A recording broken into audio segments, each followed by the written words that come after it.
Hey there, it's Tom Ryan, founder and CEO of ICR. Before we get into the next episode, I wanted to ask that you subscribe to the show. It'll help us get even more unique and interesting guests on the podcast and in turn continue to educate management teams and the growing ecosystem that creates value for fast-growing private and public companies. And while you're at it, head over to Apple Podcasts and leave us a 5-star rating. Very much appreciated. Approximately 70% of our sales today are in what we call the want part of the industry. So this includes interior, exterior accessories, custom wheels, performance products. These are items that you won't typically find in the traditional stores of competitors such as O'Reilly's or AutoZone or Napa. Define what sets you apart from your competitors. Are you the lowest cost, highest quality, best selection, most convenient? The key to your success as a company is innovation and differentiation. It's a different part of the industry. It's a very different consumer that we serve. It's a person who is really enthusiastic about customizing their vehicle, getting away from the stock items and really kind of putting their own twist and feel on it. And these items you're not going to find, again, in your traditional repair shops or repair stores.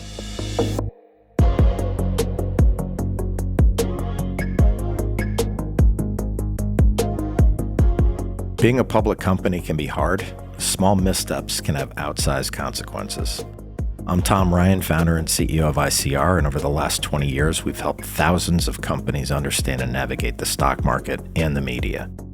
We'll demystify these and other increasingly complex stakeholder groups so you can focus on what you do best, building your company and unlocking your true potential. This is Welcome to the Arena.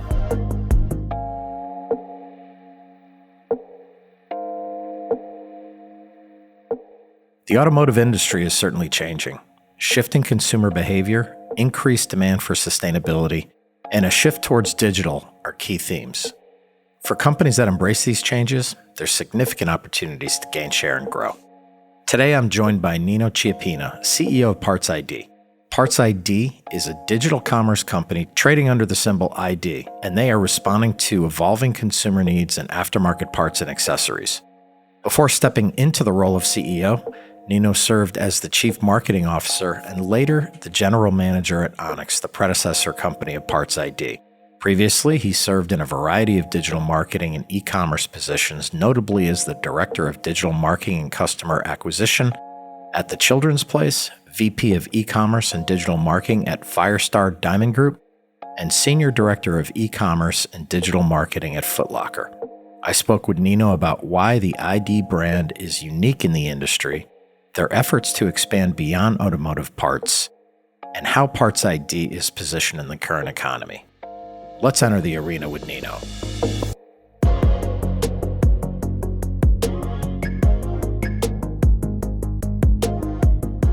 We are a digital commerce company focused on really transforming the way aftermarket accessories, parts are purchased online by the consumer. We've got three things which really distinguish us from others in the business that I always like to highlight. First is we have a proprietary piece of e-commerce technology that we developed in-house over the last 10 to 15 years. This is important because unlike off-the-shelf e-commerce platforms, and there's many out there, they were all designed primarily for two-dimensional products. So think books, which come in hardcover and softcover, or sneakers, which come in size and color. The auto parts and accessories industry is substantially more complex. It is multi-dimensional, we call it. So year, make, models just at the top, and then we get into 2-door, 4-door, engine type, trim, on and on and on. So the company recognized very early on that to really deliver this sort of customer experience in this complex industry, we really needed to set out and build our own technology infrastructure, which we've done. And that's something that is really unique and different about us. And we believe we have the best technology platform for our industry today. The second thing is we recognized just how important fitment data is. For those unfamiliar with this industry, fitment data is essentially the compatibility of parts and accessories to specific year, make, model vehicles. And fitment is what really creates the complexity in shopping this category. Whether you're shopping it offline or online, most people can barely remember the year of their vehicle, forget the year, make, model, and other elements of it. So we've taken a really sophisticated approach to fitment where we create our own fitment data and catalog. So what does that mean? That means we've gone out over the last several years. We take in data from a number of third-party sources, ACES and PIES data, for example. We cross-pollinate that data with our internal data, vendor data, behavioral data. And that cross-pollination has really given us a very rich and complete fitment database that we only have. We don't license that data to anyone. We use it only for our own purposes to help the consumer find their product. So as you can imagine, that proprietary fitment data combined with that proprietary e-commerce solution really is what positions us to help deliver the sort of unique and what we believe superior customer experience to customers shopping this industry. Third, but certainly not least, is we utilize a capital efficient or asset light inventory model. So 99% of our business is through a network of 1,000 plus vendor relationships we've established over the last 10 plus years. This asset light model helps us deliver to the customer really an end-to-end one-stop shop for everything they would be looking for their vehicle. From original equipment parts and repair parts to interior accessories, exterior accessories, custom wheels, and so much more. Really, the customer comes to any of our ID brand stores, carid.com, motorcycleid.com, and they can shop end-to-end everything they're looking for their store. And that is really unique because no one else is doing that in the industry. There are a lot of players who are focused on just tires or maybe just repair parts, but nobody is really kind of taking an approach to say, how do we deliver this unique experience for everything the customer may need or want for their vehicle? It's interesting. On the surface, someone might look at the company and say, wow, Amazon's going to be in that business or eBay or somebody else. But it would seem to me that the years of investment, number one, and kind of the proprietary nature of your technology prohibits that. And you did mention 1,000 industry suppliers, but maybe just talk about the scale of the business. I know you're dealing with lots of brands, lots of SKUs. This is really a business at scale, isn't it? It absolutely is. We have a catalog today of approximately 18 million product SKUs. That's completely unrivaled in the industry. Most other competitors have roughly 1 million product SKUs. So again, this goes back to kind of a really unique and competitive advantage we have in terms of the experience we can deliver to the customer. We have over 5,000 active brands on the platform today, so we take a lot of pride in working with all the major industry well-known brands. We've got over 14 billion plus data points in our catalog and fitment database, and those 14 billion plus data points are regularly enriched through artificial intelligence techniques like Bayesian classification, which we utilize on our data science team. So we're operating really on a different league in terms of delivering a shopping experience for the customer in this category. And how would you characterize the market you're going after? What's the total addressable market? How fast is it growing? Give people a sense of your runway of opportunity over the next decade. Substantial opportunity. The markets we operate in are large and they continue to grow. The Specialty Equipment Manufacturer Association, which is SEMA, right? This is an industry organization for the specialty equipment accessories part of the industry. That industry alone, that specific segment, is approximately $45-50 billion. The overall industry is north of $400 billion. And we, just for your audience listening today, we're approximately a $500 million business. So we've got substantial headway to continue growing. We've got all the right initiatives underway to continue growing, including expanding into new verticals. So while the auto parts and accessories total industry is about $400 billion, about 3.5 years ago, we made a strategic decision to launch into new verticals, we call them, or adjacent verticals, which include motorcycles, boating, camper, RV, and many more. Just those four alone, motorcycle, power sports, boating, and camper alone, those equate to approximately another $100 billion of total addressable market annually in the US. So you combine that with the $400 billion opportunity in the car space, and the run rate seems almost endless. And we've got, again, a unique kind of position in the marketplace today.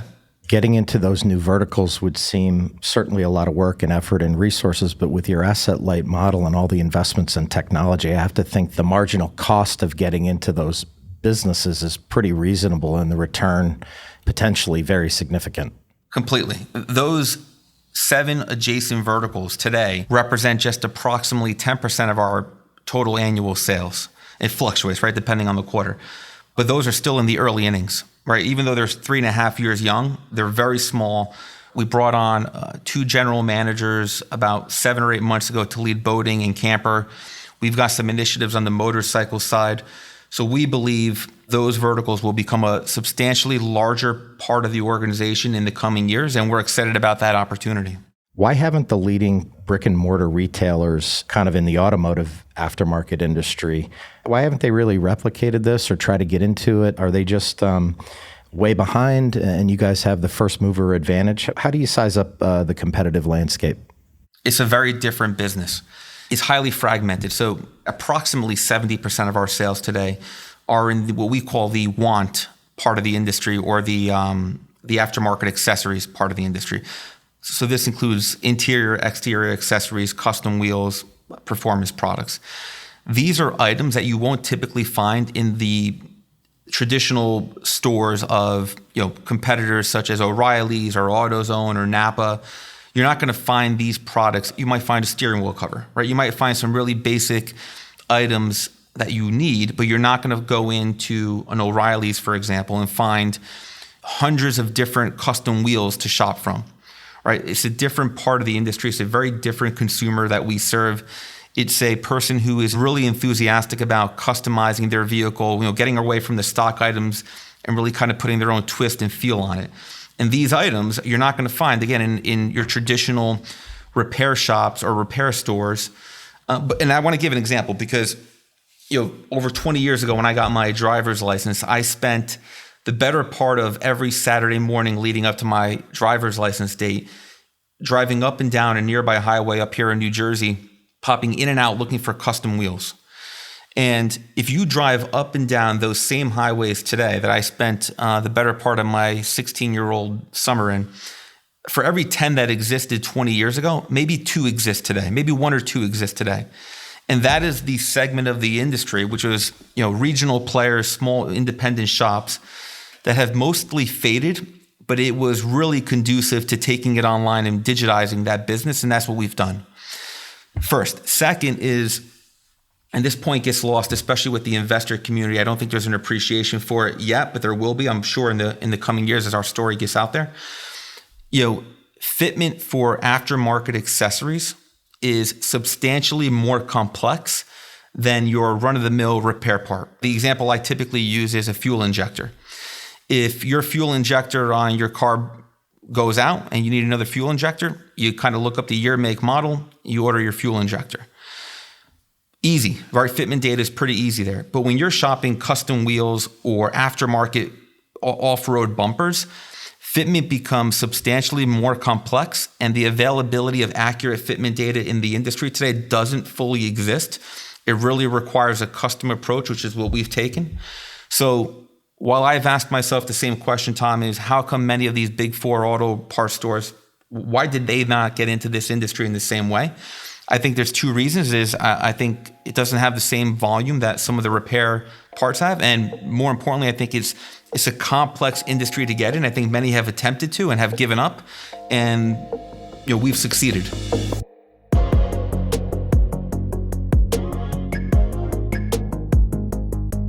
The ability to adapt and evolve effectively can create a powerful moat around your business.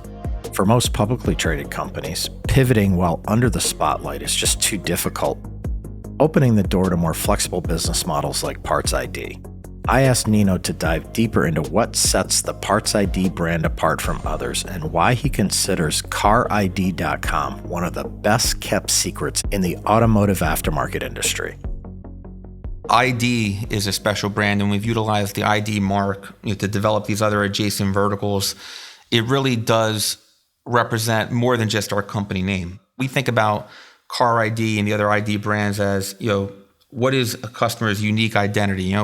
What defines you? And from a marketing and advertising approach, that's kind of where we've, hung our hat is we're a place where somebody can go personalize their vehicle. And what defines you? What vehicle, what custom wheels, what bumpers and everything else define you as a brand? Now, why are we the best kept secret is one of the strong competencies we've developed as an organization over the last decade is really deep expertise in digital marketing.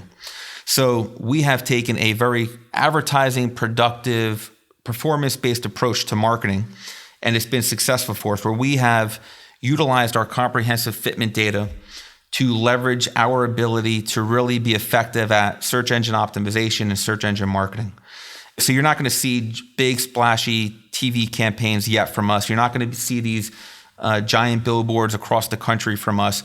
We've taken this approach that this enthusiast we're trying to reach, they have an idea of what they're looking for, and how do we use our rich data set to really help them discover us and land on us when they're looking for what it is they're looking for their vehicle. And that's the real reason behind this idea that we're this best kept secret is we have a net promoter score that is consistently in the high 60s or 70, which is really unique. We're focused on helping the customer find as quickly as possible what they're looking for, giving them an array of options up and down the value chain, depending on what their budget is, and then helping them purchase those items quickly and efficiently and getting those items to them as quickly and efficiently. So it's all about customer experience for us in terms of advertising, shopping experience, and customer service. Yeah. And I think one of the ways that you can judge how effective you are at allocating capital in marketing and how you're kind of pinpointing those dollars is repeat customers. Maybe you can talk about customer patterns. And if someone's actually stuck, if I'm on one of the sites and I'm stuck, it's not like I can't get help, right? But maybe you can comment on how all of that fits together. Yeah. Among the KPIs we're really proud about is our repeat customer rate. There's so many KPIs we're proud about, but our return rate we're very, very proud about. It is consistently around 5%. And that really speaks to how effective our technology platform and our fitment data is working to help the customer find exactly what they're looking for and then give them the confidence to purchase what is typically not an inexpensive item, right? Our average order value is approximately $250, if not more. So it's important that we help the customer find what they're looking for, give them the confidence that what they're purchasing is right, and then offer them customer service, either through live chat, calling in, and getting real customer service, someone who can help them answer questions. That obsession with customer experience is, again, realized not only in our return rate, but our repeat customer and repeat revenue from repeat customer rate. Repeat customers is approximately 1/3 of our business in the first quarter of 2022. Revenue from repeat customers was north of 40%. And these are all, have continued to trend up. And we're really proud of that today. And we think there's only additional upside in those repeat customer revenues. As these 7 new verticals continue to kind of pick up traction, we think there's an opportunity to cross-sell and upsell in terms of motorcycle gear, boating gear, and so much more.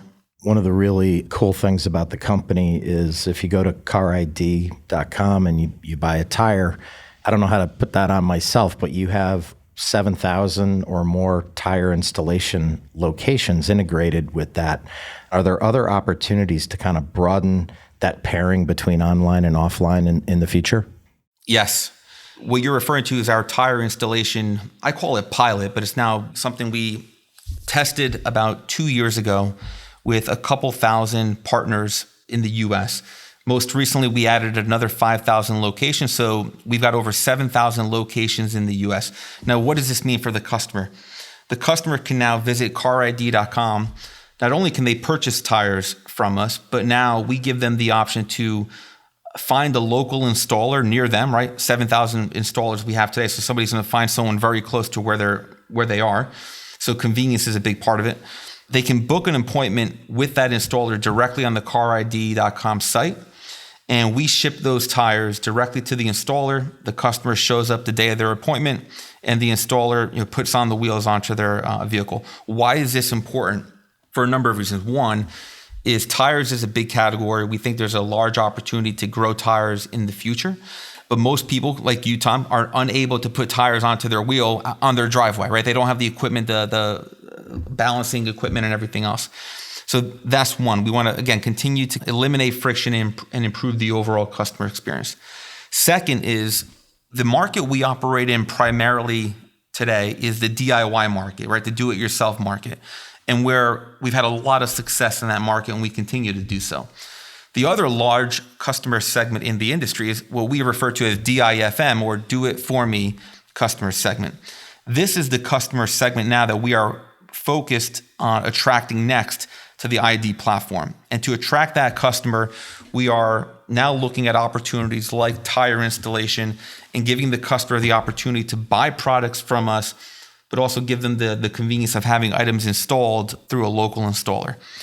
Tires was an obvious first choice given the complexity of putting tires on your own vehicle. But we see tires as the groundwork for a much larger, much more attractive DIFM program in the future. We've got the infrastructure in place now with these 7,000 installers. We're looking at next, what else can we begin adding into this program? Brake repairs, oil change, whatever that is. Now that the pipelines have been established with these 7,000 players, we think this is an opportunity that can be substantially larger in the coming years. And we're actively looking to find other product lines and categories that we can add in to capture a greater share of that DIFM market. And again, this is another just layer to the business that really excites me as the CEO of the company. One other area that I think is so interesting is obviously the electric vehicle market. A lot of those companies in the last couple of years got a lot of financing scaling up. There's, I don't know if we're at the tipping point yet with electric vehicles, but it's certainly a super fast growing category. How are you guys handling that? It's an immediate opportunity for us. Because our primary items are accessories, it's an immediate opportunity. A customer who drives a Tesla or any of the other electric vehicles on the market, there's still a desire to outfit those vehicles, right? So custom wheels, for example, that's never going to change. If you visit carid.com, we're already selling aftermarket accessories and wheels for all types of electric vehicles. In fact, late last year, we launched a custom shop on the CarID platform to make it even easier for the customer who owns an electric vehicle to find parts and accessories for their electric vehicle. It's a small industry today, but we all know it'll be growing substantially in the coming years. And given our asset light model, we are really, I believe, best positioned to capture this emerging market. This is one of the benefits of our asset light model is any emerging market, we're able to offer to the consumer right away, right? It doesn't matter what it is. We're always ready to just, how do we now integrate these items, get the right partners in place to help us deliver these items to the customer and create a platform of the future for shopping car parts and accessories, irregardless if it's gas, electric, or hybrid. One of the other things that I thought were interesting because, the company is just kind of on its growth trajectory, I would imagine that you have plans for international. How do you approach that and how do you prioritize geographies? Yes, international is something we are working towards. There's a number of different opportunities. We've done some research internally, and whether it's Asia, whether it's Canada, which is where we're prioritizing next, or Latin America, there's a number of international expansion opportunities we're examining. The focus right now is Canada. So why Canada? Well, there's a few reasons. One, it is obviously nearby. It represents about 10% the size of the US market. We're already shipping products to Canada, right? So customers, even though they're in Canada, some clearly are struggling to find the parts and accessories they're looking for domestically. So they're ordering them from us and we're happy to ship it to them. So we know there's demand already there. We also, in speaking with our vendor network, many of them already have operations in Canada. So there's a natural ability for us to kind of go to Canada first to establish what our international market expansion playbook looks like. And that's really the reason why we're focused on Canada first. As the CEO of a public company, you sit down with investors. Wall Street loves things in a box, where they have you here and then they line up 6 or 7 comparable companies and everybody kind of has to look the same. What do you think investors typically miss when they're hearing the story? From a financial perspective, the gross margin, I think, is misunderstood. We are typically compared to a traditional stock and ship model. That's not who we are. We've got a very small amount of inventory, which we stock is primarily private label. We're looking at some strategies to stock some A movers in the future. But overall, stocking is a small piece of our business, but many investors, for one reason or another, is not clear. I typically have pointed many investors to Wayfair, and not because we sell furniture, but because Wayfair's business model really reflects the business model that we've developed in the car parts and accessories industry. If you look at Wayfair's gross margin profile over the last several years, it reflects, fairly closely to how we're trending. If you look at their advertising spend, it also reflects more closely to what would be compared to a traditional stock and ship model. So Wayfair is someone I've pointed investors to as a comparison. Obviously, it's a different industry, but what Wayfair has achieved in the furniture business is what we're achieving in the auto parts and accessories business. Last couple of questions, Nino. As we sit here today in June of 2022, you've got, 40-year high inflation and supply chain issues and war in Europe. How do those things affect the business? How are you able to persevere? And by the way, these are things affecting the entire economy. How do you guys deal with that and run the business smoothly? First, we need to start by being honest and really assessing what does the current environment look like and how are you anticipating the environment to look like monthly into the foreseeable future. So that's how we've started, is trying to get a real clear view, or different scenario planning, I should say, on how things could look in the coming months, quarters, and years. After we've established kind of those different scenario plans, what are the actions we need to start taking as a business to ensure we are positioned to weather any storms and to ultimately continue executing against our strategic initiatives to still grow the company as we head into the future. And that's what we're doing. It is a balance of reprioritization, resource allocation, and really spending a good amount of time at looking at your cost structure and determining where you have opportunities to kind of deprioritize things and reprioritize other things. Yeah, well, I would think in an environment like this, asset light is a big advantage. And as people's paychecks may not have as much spending power, you're going to be doing things yourself. And that seems to play right into your biggest strength, which is that market that you're going after. This is one of the many advantages we have on our platform, is because we have such a large product catalog. As I was saying before, we can offer the customer a number of different items up and down the value chain. So a customer may still have a desire for custom wheels, right? But maybe they're a little tight on their budget right now at the moment. On carid.com, you can shop custom wheels that cost several $1,000s, or you can shop custom wheels that are substantially less and much more in your potential budget. The other real advantage is how many different departments and categories we operate in. When people were locked up and at home, there was really strong demand for accessorizing their vehicle, right? Custom wheels, toolboxes, whatever that is. As people now over the last several months have been vaccinated, started returning to work, have kind of began carrying on with normal activities, we've seen strong demand in our repair categories. Your repairs that customers were putting off for a while because they weren't driving, there's suddenly strong demand for those products. And this is an advantage of our really broad product catalog, is we can capture demand in a rapidly changing environment depending on what the consumer is looking for, what the consumer needs.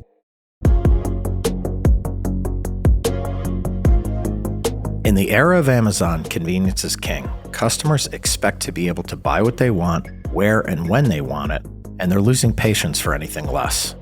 To keep up, even the most traditional businesses must adapt and get online, and Parts ID is showing the parts and accessories world what an ideal customer experience looks like in 2022.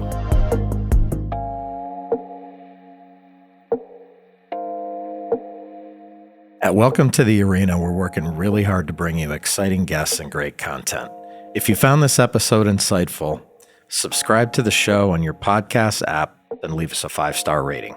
The more the show grows, the more interesting voices we can have on the podcast. And in turn, that should demystify a lot of the stakeholders around public companies and soon-to-be public companies. Thanks for listening.